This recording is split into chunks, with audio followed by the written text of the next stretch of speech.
The stress has definitely been, it's been going up a little bit. You can't really execute high stress for long periods of time. Yeah, we've definitely been working a lot. So it's really good for us to pause and stop and really come together as human beings, as opposed to working professionals to enjoy each other's company.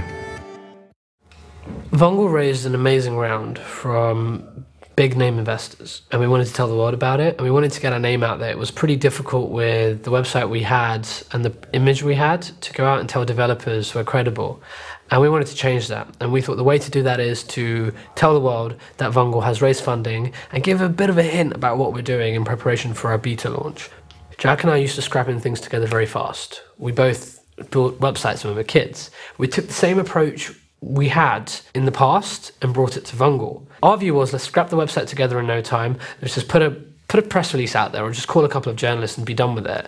And Marta's view, who's more experienced, was, no, you guys need to plan. You guys need to have positioning, and you guys need to make sure that everyone is on the same page. We're live.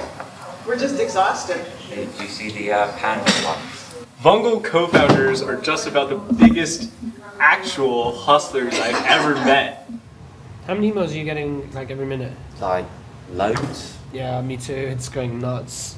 We didn't really stick to the press release, to be honest. We more just freestyled it and went with our story of like hustling and stuff. I think we were a bit conservative on the press release side in terms of just announcing it as Vungle raises 2 million. We found that we got a better reception and much more coverage when we just kind of pitched our backstory, because there was a really strong story to tell. Nothing more than fistfuls of tenacity, these two mostly unheard of British entrepreneurs have managed to raise a rather crazy $2 million seed round. It was 8 AM in the morning, I think, or 9 AM. I opened up my computer from home, I typed in Vungle on Google, and there was just bunches of like websites talking about Vungle.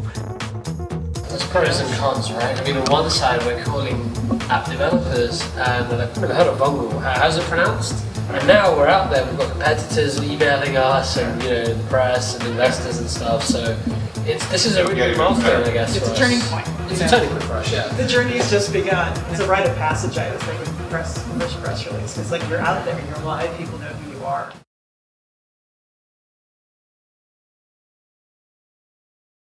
We didn't really manage the process very well, okay? No one had clear ownership of the website and the press release. And because of that, there were lots of wires crossing. And when wires cross, things get messy sometimes. And that's what essentially happened. No one took ownership of it, and it's completely my fault and Jack's fault. We really should have been more in control of this. I wasn't treating it as urgent. I was just more concerned about the contact form. It was absolutely urgent. You don't do a press release. I wouldn't say so. Well, what happened? How come I couldn't get through to you? I think my phone doesn't have signal in my bedroom or something. How can you not answer your emails? I was because I was asleep. So you were, okay, I just wanted to get that. So you did zonk out, right? It's a big launch. Yeah. For you to be asleep at that moment, it's just like, in case something happens, like it could have been something like the server going down, right? What could have happened if I tried to call you and I couldn't reach you? I didn't have signal, did I? No, but you were sleeping though. It wasn't about having signal. And I get that. And I spoke to you at 8, or before 8, I spoke to you at 7:45. So you were like, yeah, I'll fix it. And then, what happened, man? Was it that you were sleeping, or was it that it wasn't important? I'm just trying to understand. There wasn't any signal, because there haven't got any calls. The email. What? Email. Yeah. Email, Jack. I'm trying to call you. Respond back. There was a timing issue here, and that wasn't really taken seriously on our side, I think. So I still think it wouldn't have made any difference. I know you think that, okay, but I'm telling you from an experience. Looking at from hindsight, it could have been really bad. It actually wasn't too bad. This is important. So you have to see it's important, but everyone else in this industry does.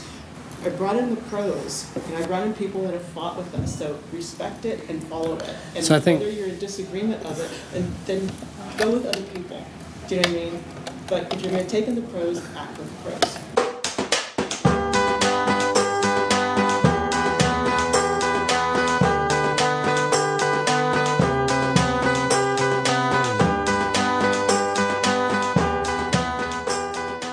We really believe we want to do something big, and that's how we've got here. We've just been persistent.